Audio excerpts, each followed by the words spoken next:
Membedakan tahiyat awal dengan tahiyat akhir itu Bapak Ibu, tasawuf awal, tasawuf akhir, doanya dari doa sholawat itu ada bacaan ketika Nabi sebelum bersalam, ditambah dengan bacaan doa kepada Allah. Doanya itu berbunyi, Allahumma inni a'udzubika min adzabi jahannama wa min azabil qabri wa min fitnatil mahya wal mamati wa min syarri fitnatil masihid dajjal. Jadi ini yang membedakan Bapak Ibu. Ya, solawatnya, bacaan tahiyatnya, tahiyat awal dan akhir sama. Solawatnya juga sama. Boleh memilih tahiyatnya umpamanya at-tahiyatul lillah atau memakai at-tahiyatul mubarakatus sholawatut tayyibatul lillah boleh. Salawatnya juga begitu. Boleh memilih Allahumma salli ala Muhammad wa ala ali Muhammad kama sallaita ala Ibrahim wa ali Ibrahim wa barik ala Muhammad wa ali Muhammad kama barakta ala Ibrahim wa ali Ibrahim fil alam innaka Hamidum Majid. Tidak ada fil alaminya. Boleh memakai Allahumma salli ala Muhammad wa ala ali Muhammad kama sallaita ala Ibrahim wa ala ali Ibrahim wa barik ala Muhammad wa ala ali Muhammad kama barakta ala Ibrahim wa ala ali Ibrahim. Baru ada kalimat fil alamina innaka Hamidum Majid. Nah, lalu apa yang membedakan tahiyat awal dan tahiyat akhir? Doanya, Bapak Ibu. Kalau pada tahiyat akhir itu, maka ditambah oleh Nabi dengan bacaan, Allahumma inni a'udzubika min adabi jahannama wa min adabil qabri wa min fitnatil mahya wal mamati wa min syarri fitnatil masihid dajjal. Nah itu doa tahiyat terakhir. Bapak Ibu.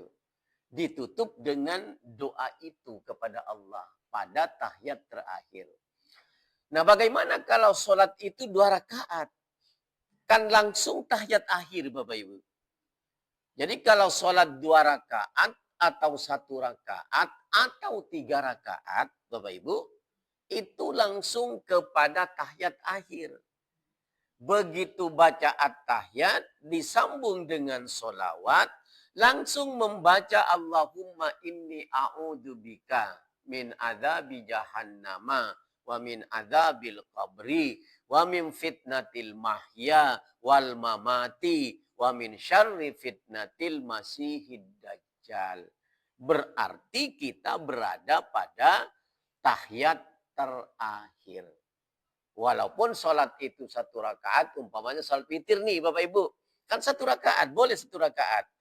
Berarti tahiyatnya, at-tahiyat, sholawat langsung ke sini. Begitu. Umpamanya 2, salat subuh atau salat sunnah. Salat subuh lah atau salat tarawih begitu yang mengambil 2 ya. Maka tahiyat, sholawat langsung ke sini. 3 rakaat umpamanya sholat witir juga. 1 kali salam umpamanya. Maka baca at-tahiyat, baca sholawat, langsung kepada doa ini. Begitu Bapak Ibu. Tapi kalau tahiyatnya ada 2, maka tahiyat yang pertama itu cukup sampai sholawatnya, sampai selesai. Pada tasahud yang kedua, pada tahiyat yang kedua, hanya ditambah dengan doa, Allahumma inni a'udzubika ini dan seterusnya. Nah, Bapak Ibu yang saya hormati, kenapa doa ini sangat diwanti-wanti oleh Nabi, Pak? Kenapa Nabi menganjurkan doa ini yang harus kita baca sebagai penutup daripada tasahud akhir? Bapak Ibu, ada yang dikhawatirkan oleh Nabi dari dulu Bapak Ibu, pertama adalah fitnah. Itu yang dikhawatirkan Nabi. Yang kedua adalah siksa kubur. 2 ini adalah sebuah kejadian yang di mana nanti manusia akan berubah dengan fitnah itu, kemudian dengan siksa kubur itu. Karena itulah Nabi meminta kepada Allah di penghujung akhir sholat Nabi yang kemudian diteruskan oleh kita untuk membaca doa ini. Bukan wajib.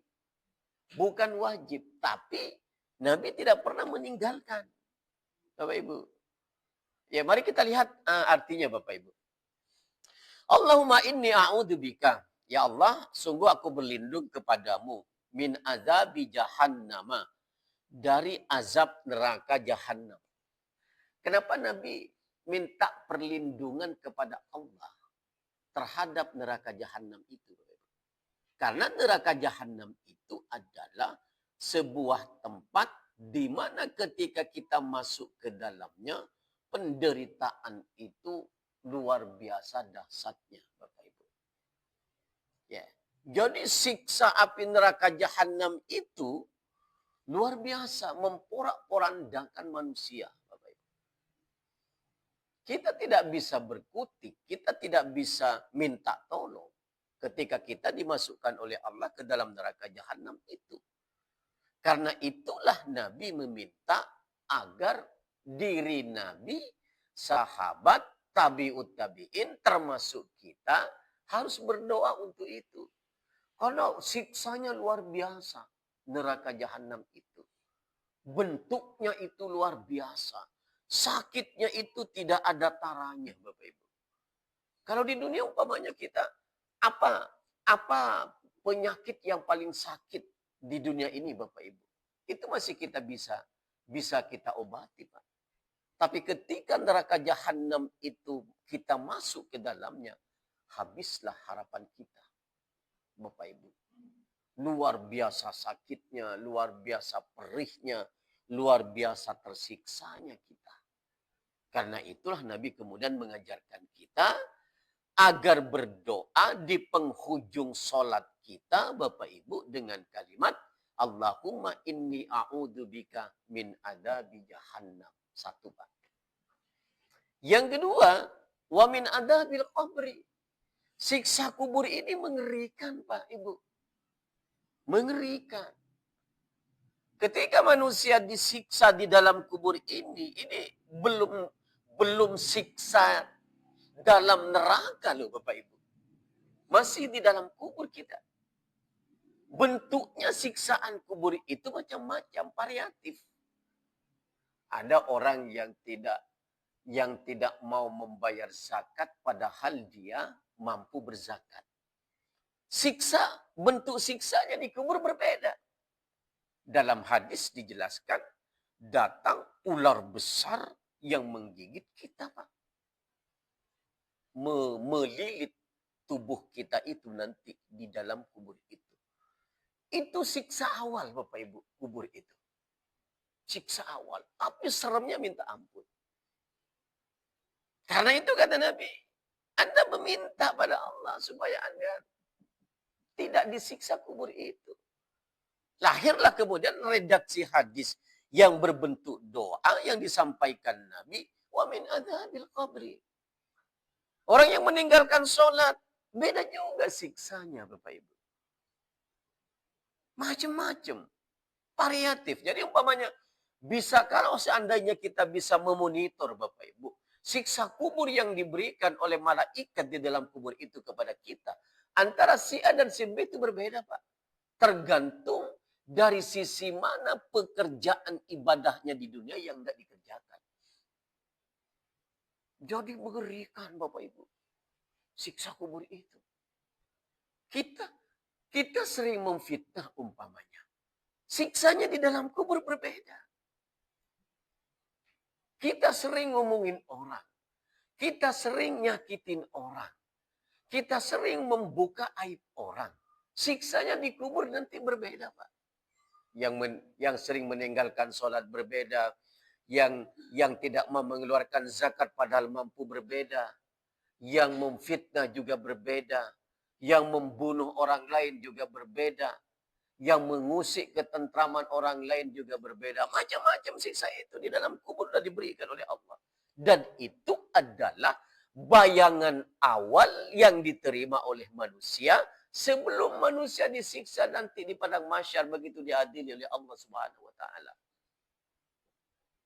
Karena itu Nabi minta sama Allah, wa min azabil qabri. Hindarkan kami ya Allah dari siksa kubur itu. Jadi nggak main-main Bapak Ibu. Rasul itu luar biasa memberikan petunjuk pada kita, memberikan arahan, memberikan pertolongan pada kita supaya jangan ada orang Islam yang terkena dengan siksa kubur itu, kata Nabi. Ya. Semua yang kita lakukan itu yang berbeda dengan syariat Islam akan mengalami siksa kubur yang berbeda.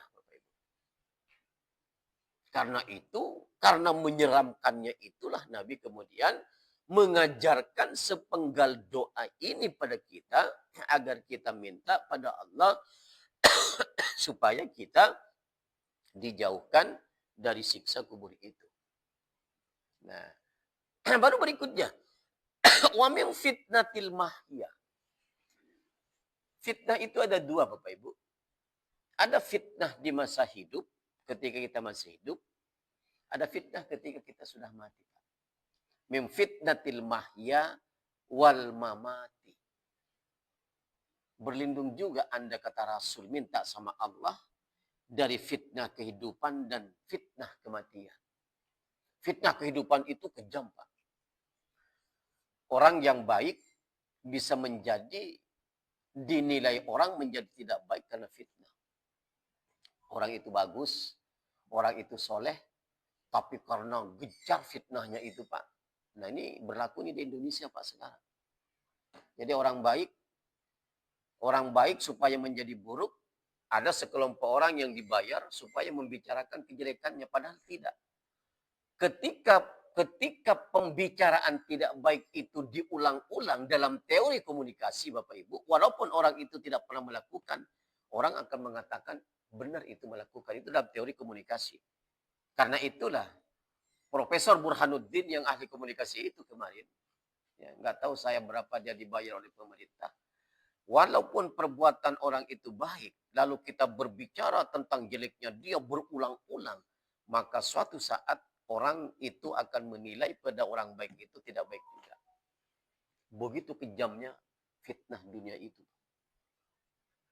Kejam banget, Pak, Ibu. Orang yang senantiasa datang ke masjid bisa difitnah menjadi tidak baik orang menilainya. Dan inilah yang sekarang di Indonesia tumbuh menjamur, Bapak Ibu. Bahkan ada kemudian apa yang disebut dengan buzzer itu kan itu, Bapak Ibu. Ya kan? Untuk menurunkan kebaikan orang dalam mata manusia itu dibentuk. Tugasnya hanya memfitnah, sehari dibayar berapa, begitu, Pak. Dan itu berulang-ulang. Nah, saya baca satu kali fitnah itu, satu kali ngomongin kejelekan itu, 1.500.000 itu dibayar, Pak. Bayangkan kalau itu ada 1.000 orang yang dibayar. Sehingga orang baik itu menjadi terpental. Itu fitnah, Pak. Jadi kejam. Karena itu, jauh-jauh Bapak dari orang yang tukang fitnah. Gitu. Jangan pernah kita duduk dengan orang yang suka fitnah, walaupun dia kita nilai orang soleh. Tapi pekerjaannya selalu memfitnah orang. Hati-hati, Pak. Menganggap pada kita baik. Itu banyak, Pak. Baik sebagai teman kita. Ternyata dia pandai memfitnah. Orang dipengaruhi. Terpengaruh tuh orang, Pak, dengan dia. Kejamnya, jahatnya, Pak, fitnah itu. Melebihi kejamnya Fir'aun. Fitnah itu, Pak. Karena itu Nabi bilang, ucapkan Anda sama Allah di penghujung akhir salat itu, wa min fitnatil mahya. Anda minta pertolongan sama Allah, minta bantuan sama Allah. Hindarkan kami dari fitnah hidup, ya Allah. Karena ternyata dengan fitnah itu manusia menjadi pura-pura-anda, Bapak Ibu. Orang soleh menjadi orang tidak baik dalam pandangan orang, Bapak Ibu. Kalau dalam pandangan Allah, sebesar apapun orang memfitnah itu, nggak ngaruh sama Allah. Kalau dia baik, ya tetap baik, Bapak Ibu. Tapi kalau kacamata manusia, Karena berulang-ulang dikatakan begitu, padahal dia tidak. Orang akan percaya, Pak. Kalau terus-menerus dia dikatakan seperti A, padahal dia tidak. Akan terpengaruh orang. Dan itu, ada masanya orang itu adalah menjadi teman dekat kita, Pak. Ada masanya. Karena itu kenapa Nabi dalam hadisnya, baik-baik Anda bergaul dengan orang. Selektif Anda. Jangan Anda bergaul kalau sudah tahu sedikit saja orang itu tukang fitnah. Nah, jaga jarak tuh. Kata Nabi, Pak. Jangan pernah Anda dekati. Kita nggak pernah tahu, Bapak Ibu, di antara teman kita. Siapa yang tukang fitnah, siapa yang tidak.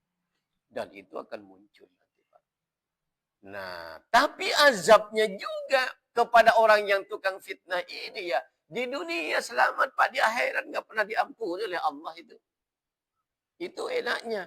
Walaupun kita bertubi-tubi di fitnah. Di Muhammadiyah saja, Bapak Ibu. Itu terjadi, Pak. Kalau masa ingin pemilihan cabang kah, pemilihan daerah kah, pemilihan wilayah lah kalau ranting. Enggak itu, Pak. Oh, fitnah itu kejam, Pak. Rapat tuh, Pak, di rumah makan di mana-mana. Disusun tuh, Pak, orangnya. Ini lo pilih. 1 N, 2 B. Yang lain nggak dimasukkan. Dan Bapak termasuk mengiyakan. Itu masalahnya. Bapak semestinya menolak. Itu fitnah. Dan saya tahu di hutan kayu ini, Pak, orangnya. Itu fitnah, Pak. Bapak jangan ikut dengan orang seperti itu. Allah bilang, Nabi bilang, wa min fitnatil mahya wal mamati. Hidup kita enggak lama kok, Pak. Paling 100 tahun itu udah lama kita, Pak. Habis itu kita akan diadili oleh Allah. Mau tidak mau, Pak, suka tidak suka, kita akan diadili oleh Allah. Enggak bakalan lepas kita, Pak. Aina matakunu yudrikumul mauta walau kuntum fi burujin musyayyadah, kata Allah. Silahkan Anda lari. Ketika Allah menghendaki Anda mati, nanti akan diadili oleh Allah. Kan begitu, Pak. Anda nggak bisa mengelak. Walau kuntum fi burujin musyayyadah. Sekalipun Anda bersembunyi dalam sebuah benteng yang sangat kuat. Hati-hati, Pak. Di depan kita baik, tapi di belakang ngomongin orang. Jangan pilih si itu. Jangan pilih ini aja yang pilih nih. Udah disusun nih. Ini keputusan di rumah makan Sari Idaman nih. Di belakang penjara. Itu, Pak. Mau menjadi pemimpin. Memfitnah. Gimana? Enggak rusak itu. Muhammadiyah kalau begitu. Hati-hati, Pak. Enggak perlu Bapak ikut, Ibu enggak perlu. Sebentar lagi ada pemilihan wilayah, Pak. Ada pemilihan daerah. Nah, itu macam-macam, Pak. Hati-hati, Bapak Ibu. Karena itulah Nabi kemudian Anda berdoa. Di penghujung salat Anda berdoa. Allahumma inni a'udzubika min fitnatil mahya wal mamati. Ternyata fitnah itu sampai kepada kita mati, Pak. Nah, ketika fitnah itu ditujukan kepada yang telah mati, itu yang akan bertanggung jawab hanya yang hidup, Pak. Yang mati tidak. Nah, kalau kita kan, kalau dua-duanya masih hidup tuh, sakit hati itu ada. Itu manusiawi, Pak. Manusiawi itu. Gitu. Sampai mati Nabi mengatakan, Anda berlindung. Anda berlindung dari fitnah mati. Supaya tidak ada yang membicarakan Anda. Karena itulah dalam sebuah hadis yang sahih yang bersumber dari Abu Hadis itu, Bapak Ibu. Tidak boleh kita membicarakan orang yang sudah meninggal. Dosa besar, Pak. Ada yang meninggal nih. Wah, itu dulu orangnya begini. Suka. Nggak boleh, Pak. Kata Nabi, mereka sudah selesai urusannya dengan Allah. Anda nggak perlu membicarakan itu. Karena itu termasuk dosa besar loh, Pak. Orang yang membicarakan kejelekan seseorang yang telah meninggal. Nah, ini yang dimaksud oleh Nabi, Pak. Wa min fitnatil mahya wal mamati. Gitu loh, Pak. Nah, baru yang terakhir Nabi bilang, Wa min syarri fitnatil masihid dajjal, Bapak Ibu. Kita berhindar dari fitnah dajjal itu di penghujung kehidupan kita, Pak. Kita belum tentu, Pak, kita akan ketemu dengan dajjal itu. Ya kan? Tapi anak cucu kita barangkali, anak kita atau cucu kita, cicit kita, mereka akan ketemu. Kalau kita insya Allah lah, dalam hadis qudsi itu dikatakan selama masih ada perilaku manusia yang baik, umat Islam, dajjal itu belum muncul. Kita amanlah kalau kita barangkali, Pak. Tapi kita perlu berdoa. Kenapa? Jangan-jangan besok ketemunya kan. Itu kan urusan Allah, Bapak Ibu. Iya kan? Itu urusan Allah itu. Allah pokoknya Dajjal datang besok. Ya, artinya akan kiamat, Bapak Ibu. Mau tidak mau. Kita berlindung dari itu. Nah, pemahaman ulama-ulama salafus saleh, Bapak Ibu. Selama masih ada orang baik, masih ada kajian di masjid. Walaupun yang datang itu saja. Itu tandanya Dajjal itu masih lama, Pak. Masih jauh. Artinya kita aman lah, barangkali. Tapi itu tidak boleh kita lepaskan dari iradah Allah. Kehendak Allah. Kalau Anda menghendaki, besok, lusa kiamat, Dajjal itu hari ini udah datang, Pak. Begitu. Dan dia akan mengobrak-abrik kehidupan manusia, supaya manusia semuanya menjadi murtad, menjadi syirik. Begitu. Ya kan? Inilah yang dikhawatirkan Nabi, Bapak Ibu. Kenapa kemudian Nabi memerintahkan kita berlindung dari 5 hal itu. Supaya kita selamat. Ya. Dari mana dasar hukumnya? Tarji itu kan. Tarji itu kalau bilang akan pasti ada hadisnya, Bapak Ibu. Jadi, perintah untuk meminta perlindungan sama Allah itu didasarkan kepada hadis yang bersumber dari Abu Hurairah. Riwayat Muslim, sahih hadisnya. Artinya apa? Isi yang dianjurkan oleh Nabi ini, suka tidak suka, mau tidak mau, kita harus mengikuti, Pak. Ibu. Harus begitu. Apa kata Nabi?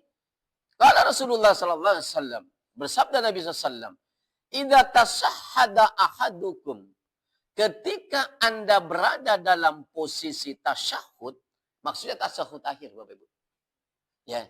"Falyasta'id billahi," maka berlindunglah kepada Allah min arba'in, dari 4 masalah. Yaqulu, Nabi berkata, Allahumma inni a'udzubika, aku berlindung kepadamu ya Allah, min adabi jahannama, dari siksa api neraka jahannam, wa min adabil qabri, dan dari siksa kubur, wa min fitnatil mahya, dan dari fitnah hidup, wal mamati, dan dari fitnah mamati, wa min syarri fitnatil masihid dajjal, dan aku juga berlindung dari fitnah dajjal. Jadi hadisnya bersumber dari Abu Hurairah, riwayat Muslim. Nah, jadi yang membedakan itu, Bapak Ibu, masalah tahiyatnya dengan solawatnya sama antara tahiyat awal dengan tahiyat akhir.